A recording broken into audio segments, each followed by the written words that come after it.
one more Godlywood moment. And tonight we are going to learn together about one more topic of our series, 21 must knows for every woman. That's what we are going to learn. And we know that there are many people that they say, to talk for me is not a problem.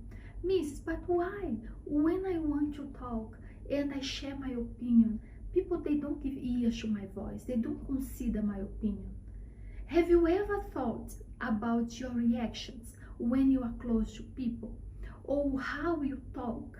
Have you ever cracked jokes and made unnecessary comments? That's what makes you and your voice not to be heard, because people see that comes from you. We are going to learn the importance of seeking wisdom from God, because then people consider your voice. They will see that what you speaking doesn't come from you. What you speak comes from God. When we talk about her voice deserves space, we are just saying, I need to talk, I need to share my opinion, I need to be there when people need my help. It's not that you are going to be someone that will be all over the place, you are going to be babbling. No, but you are going to be natural, you are going to be transparent, you are going to be able to learn new things, help others, get to know new people, and also allow people to know you. But many times, many, for fear to be misunderstood, to be judged, to be rejected, they choose by themselves, no, I prefer to keep quiet, because maybe if I speak, they won't even give ears to my voice.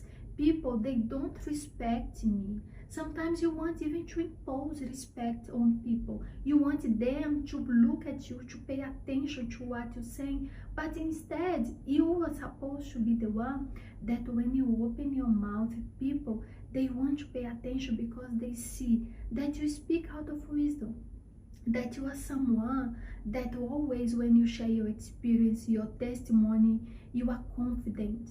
You pass to them transparency. You are not someone who wears mask, who pretends to be perfect. And that is something that people like. They see, she is someone that I can come to ask for help. Because when she comes, she talks to me, she speaks, I see that everything that she talks is blessing me. She's a blessing. But many, they silence their voice because they're afraid. They hide their thoughts because they're afraid of judgment. And that is impossible to happen, because people, they can't understand what is in your mind. They can't see what you have inside of you.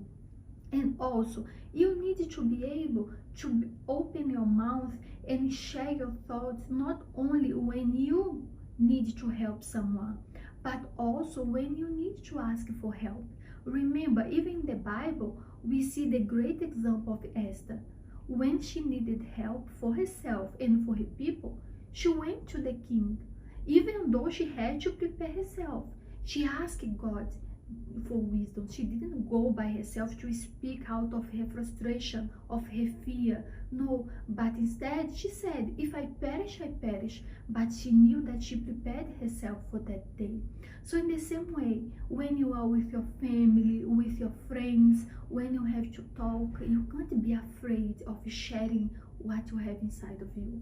You need to be able to open your mouth and let them know, you know, I am here for you, because sometimes you can even regret later on if someone that you knew, that person needed your help, and then you were able to identify, but you said, no, I didn't say anything because maybe that person would not accept my advice. And then later on, the regret can come, because that specific person that God brought for you to help, you just neglected because you said, no, I don't know what to say. Maybe this person won't understand myself. And you were afraid to share your experience, what you faced, because you were ashamed. And then people, they don't know you. They'll never be able to know your background, what you faced, your upbringings, what you shared with them was something empty. Because they will say, like, I don't see this happening in her life. But in fact, you have a lot to say. You have a lot inside of you that you can bless other people. But for many who has a quiet nature, who considers herself shy, a person who doesn't like to talk, it's very difficult because many, they are afraid of being judged, of facing misunderstanding. Sometimes they even quiet their voice because they don't know how to help others, because you are afraid of stepping out of your comfort zone. It's always easy for you to keep silent. But when we keep silent, we are unable to help others and to ask for help. When we share our experience with other people, they are blessed and we can be the blessing that they are waiting for. And you say, but myself, maybe what I'll say is so simple. I'm not eloquent. I'm not someone who knows how to talk, to express myself. But you have the Spirit of God. You have the power of God inside of you. And the Holy Spirit was not given to you for you to be quiet, for you to be afraid. For the contrary, He was given to you and you received the power. And from the moment that you have the Spirit of God, you are the blessing itself. So step out of your comfort zone, speak, and remember that your voice deserves space and that you are the blessing itself. From the moment you allow the Holy Spirit to speak through you, you don't quiet His voice, because remember, He was given to you for you to receive and give it to others. So God bless you. It was nice to be with you. God bless you. Bye-bye.